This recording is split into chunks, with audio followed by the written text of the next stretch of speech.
आज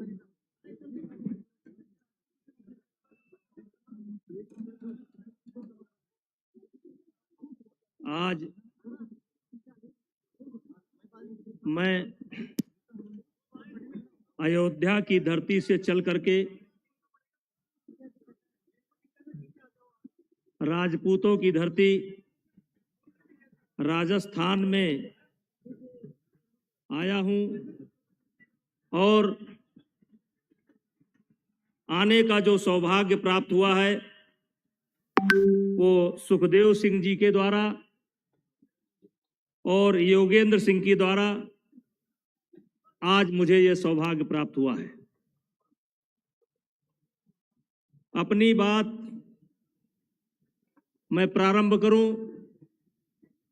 उसके पहले करणी सेना के संस्थापक स्वर्गीय लोकेंद्र सिंह कालवी जी, जिनसे मेरा विशेष परिचय था, स्नेह था, आज हमारे बीच में नहीं है। मैं अयोध्या की धरती से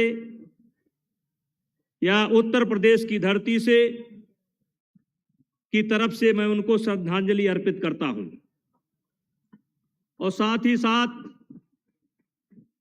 उनके बारे में एक पंक्ति कहना चाहता हूं। कोई चलता पग चिन्हों पर, कोई चलता पग चिन्हों पर, कोई पग चिन्ह बनाता है, वही सूरमा इस जग में धरती पर पूजा जाता है। ऐसे थे हमारे संस्थापक स्वर्गीय लोकेंद्र सिंह जी। हमारे दाहिने तरफ मंच पर साधु संत विराजमान हैं।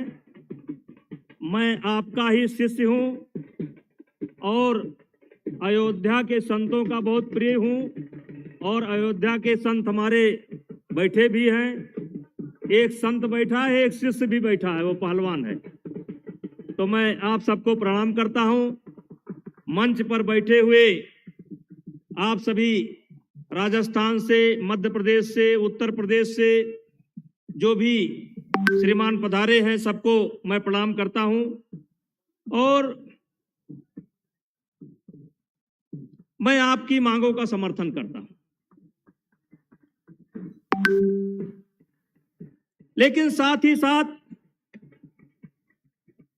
मैं सूत्र वाक्य में कुछ बातें आपके सामने रखना चाहता हूं। जैसे किसी ने कहा है कि जो आदमी अपनी मदद नहीं कर सकता, जो आदमी अपनी मदद नहीं कर सकता, संसार में उसकी कोई मदद नहीं कर सकता। इसलिए आपको अपनी मदद करनी है और अपनी मदद करने के लिए, अपने उत्थान के लिए आप यहां पर विराजमान हैं। यह आपका पहला कदम है, क्योंकि जो आदमी अपनी मदद नहीं कर सकता, संसार में उसकी कोई मदद नहीं कर सकता। दूसरा बंधुओं, विचार करने का समय है। बहुत वक्ता हैं, बोलेंगे, लेकिन संक्षेप में मैं अपनी बात रखना चाहता हूं कि हम कौन थे, क्या हो गए।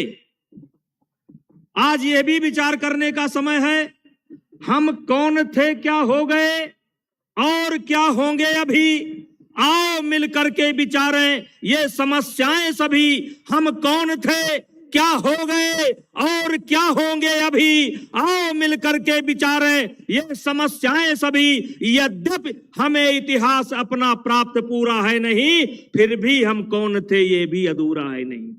ये महापंचायत इसलिए है कि हम कौन थे, क्या हो गए और अभी क्या होंगे। और दूसरा, मैंने कहा कि मैं अपनी बात को सूत्र वाक्य में कहूंगा। हम कौन थे, क्या हो गए और क्या होंगे अभी, आओ मिलकर के विचारे ये समस्याएं सभी। यद्यपि हमें इतिहास अपना प्राप्त पूरा है नहीं, फिर भी हम कौन थे ये भी अधूरा है नहीं। ये महाराज जी लोग बैठे हैं। हमारी यात्रा शुरू होती है सतयुग से। हमारी यात्रा 6वीं शताब्दी से नहीं शुरू होती है और केवल 12वीं शताब्दी तक नहीं चलती है। हमारी यात्रा शुरू होती है सतयुग से, जो 17 लाख कुछ हजार वर्ष चलती है। हमारी यात्रा शुरू होती है द्वापर से, जो 14 लाख कुछ हजार वर्ष चलती है। हमारी यात्रा शुरू होती है त्रेता से, जिसमें राम पैदा होते हैं, द्वापर में कृष्ण पैदा होते हैं, वो 8 लाख कुछ हजार वर्ष की है। और वर्तमान समय में हमारी यात्रा चल रही है कलयुग में। कहने का मतलब हमारा इतिहास है, सतयुग में हमारा इतिहास है, द्वापर में हमारा इतिहास है, त्रेता में हमारा इतिहास है, कलयुग में मेरा इतिहास है। इसलिए मेरे भाइयों, मैंने कहा हम कौन थे, क्या हो गए और क्या होंगे अभी, आओ मिलकर के विचारें ये समस्याएं सभी। यद्यपि हमें इतिहास अपना प्राप्त पूरा है नहीं, फिर भी हम कौन थे ये भी अधूरा है नहीं। लेकिन साथ ही साथ ये भी कहना चाहता हूं मेरे भाइयों, मेरे नौजवान साथियों, मेरे मित्रों, मेरे गार्जियनों, मैं आपसे कहना चाहता हूं, सिर पर कुलीनता का टीका, ये मेरा व्यंग है अपने ऊपर। सिर पर कुलीनता का टीका, भीतर जीवन का रस फीका।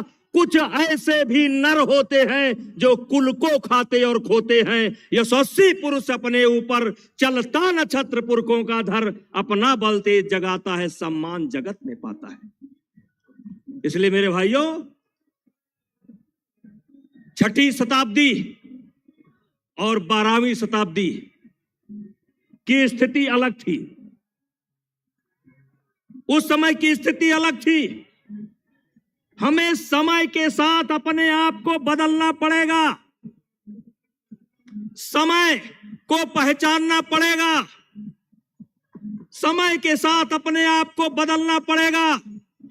और भाइयों, मैं कहना चाहता हूं, किसी विद्वान ने कहा है, महाराज जी, किसी विद्वान ने कहा है कि दुनिया के लिए अभागा होगा वो दिन, दुनिया के लिए अभागा होगा वो दिन, जिस दिन आदमी से आगे बढ़ने की इच्छा समाप्त हो जाएगी। दुनिया के लिए सबसे बड़ा अभागा दिन वही होगा। इसलिए मेरे भाइयों, हमें समय के साथ बदलना चाहिए, समय के साथ तालमेल मिलाकर के चलना चाहिए। बदली हुई परिस्थिति में हमारा क्या योगदान हो सकता है, बदली हुई परिस्थिति में हमारी आवश्यकता कहां है, उस आवश्यकता में हम कहां फिट बैठते हैं, इसको भी हमें देखना पड़ेगा। और मेरे भाइयों, एक कविता मैं कभी कभी पढ़ता हूं कि किससे मन की बात कहूं मैं, गुरुजी, किससे मन की बात कहूं मैं, सुनने को तैयार कौन है, फुर्सत किसको कितनी है, लगे हुए सब अपने अपने, सबको अपनी अपनी है, बनकर मूक मेघ सा कब तक बोलो वज्राघात हूं, मैं किससे मन की बात कहूं। मेरे भाइयों, दुनिया में कुछ करना है तो हमें अपने तरफ देखना पड़ेगा।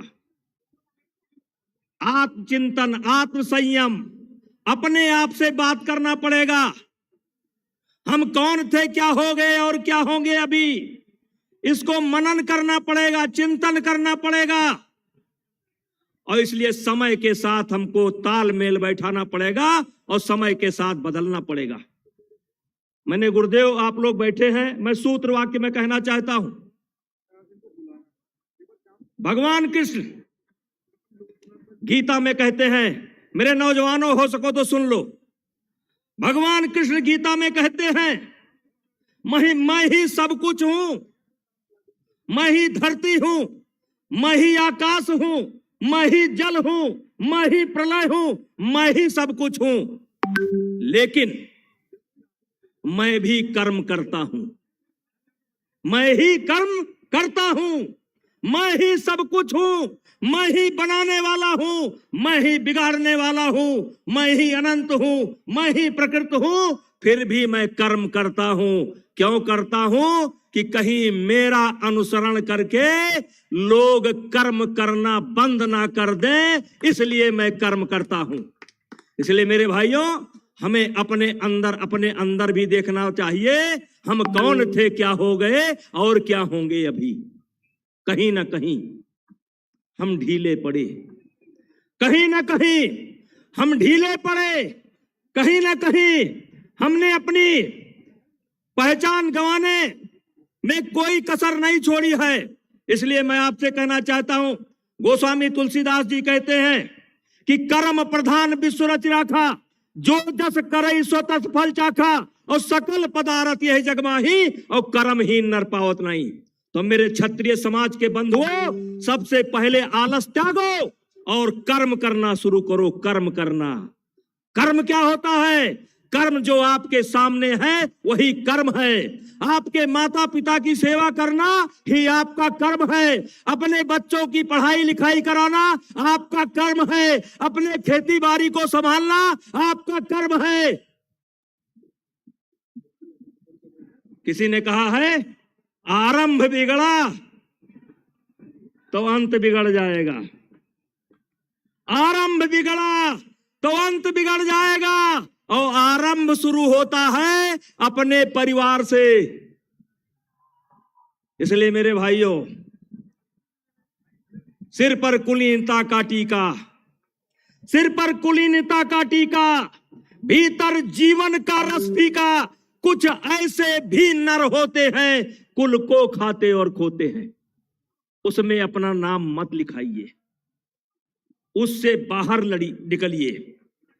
आपका इतिहास बहुत शानदार है, और ये इतिहास केवल 6ठी शताब्दी से नहीं शुरू होता है, केवल 12वीं शताब्दी से नहीं अंत होता है। ये इतिहास सतयुग से शुरू होता है, और ये सारा इतिहास इस राजपूत समाज के ही नाम लिखा हुआ है। चाहे सतयुग हो, चाहे द्वापर हो, चाहे त्रेता हो, चाहे कलयुग हो, इन संतों ने हमें रास्ता दिखलाया है। लेकिन इतिहास राजपूत समाज से ही भरा हुआ है। आजादी के बाद भी आपका योगदान कम नहीं है। लेकिन मैं इशारे में कहना चाहता हूं, समय को पहचानो, समय को पहचानो। मैंने पहले कहा था कि जो आदमी अपनी मदद नहीं कर सकता है, संसार में उसकी कोई मदद नहीं कर सकता है। और मेरे भाइयों, बंद करें कि भी बोले? बोले नहीं, बकता बहुत है।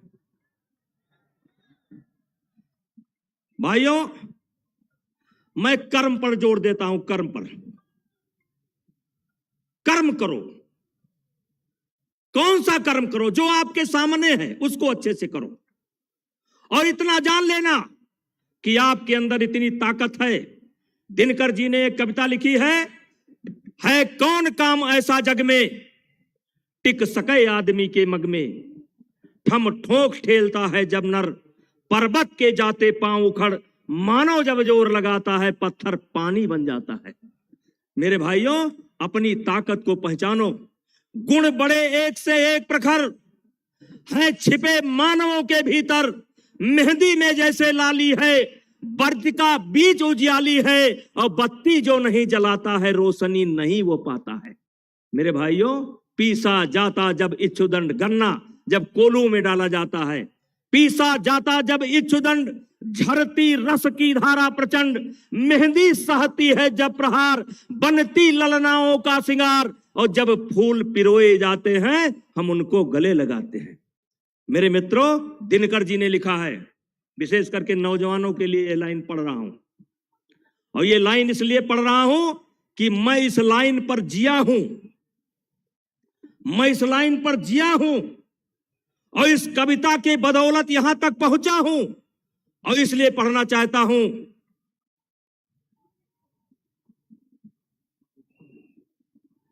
वसुधा का नेता कौन हुआ? ध्यान से सुनिएगा। वसुधा का नेता कौन हुआ? धरती का नेता कौन हुआ? भूखंड विजेता कौन हुआ? अतुलित यश क्रेता कौन हुआ, नौ धर्म प्रणेता कौन हुआ, जिसने न कभी आराम किया और विघ्नों में रहकर काम किया। मेरे भाइयों, सकारात्मक परिस्थिति में आदमी उतनी तरक्की नहीं करता है जितनी नकारात्मक परिस्थिति में करता है। अगर भगवान राम का राज्य तिलक हो गया होता, अयोध्या का सिंहासन मिल गया होता, तो आज राम को कोई जानता नहीं होता।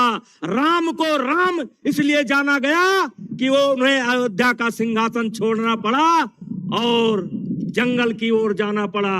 पूरा इतिहास भरा पड़ा है, इसलिए राम राम हुए। इसलिए मैं कहना चाहता हूं, वसुधा का नेता कौन हुआ, भूखंड विजेता कौन हुआ, अतुलित यश क्रेता कौन हुआ, नौ धर्म प्रणेता कौन हुआ, जिसने न कभी आराम किया, विघ्नों में रहकर काम किया। क्योंकि जब विघ्न सामने आते हैं, सोते से हमें जगाते हैं, तन को मरोड़ते हैं पल पल, मन को झंझोड़ते हैं पल पल, और सतपथ की ओर लगाकर ही जाते हैं हमें जगाकर ही। वाटिका और वन एक नहीं, आराम और रण एक नहीं। आराम और रण, रण का मतलब कर्तव्य है भैया। आराम और रण एक नहीं। वर्षा अंधड़ या तप अखंड, पौरुष के हैं साधन प्रचंड। वन में प्रसून तो खिलते हैं, बागों में साल न मिलते हैं। कंकड़ियां जिनकी सेज सुगर, छाया देता केवल अंबर, वही सूरमा निकलते हैं जो विपदाओं में पलते हैं। इसलिए मेरे भाइयों, मैं अपनी बात को समाप्त करता हूं और मैं आपकी हर मांग का समर्थन करता हूं। आप लोगों ने मुझे अवसर दिया, मैं आपको धन्यवाद करता हूं और संतों को प्रणाम करता हूं।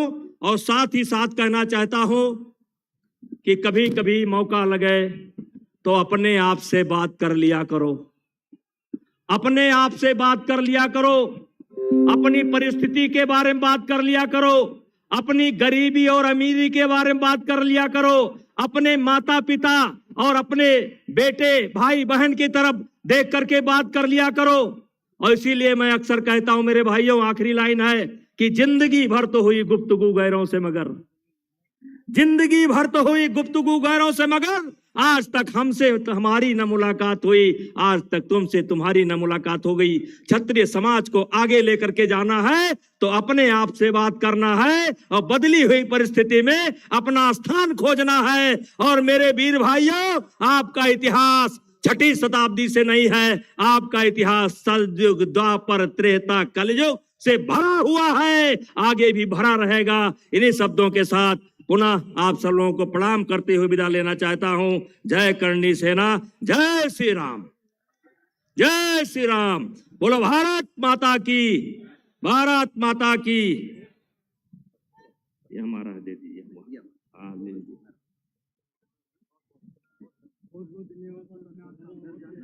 बहुत बहुत धन्यवाद ब्रजभूषण सिंह जी, बहुत ही अद्भुत उद्बोधन। और निश्चित रूप से कह सकते हैं कि जिसमें साहित्यिक सामंजस्य हम लोगों ने देखा, एक तत्व की बात हुई और एक संदेश की बात हुई। सभी वक्ताओं से मेरा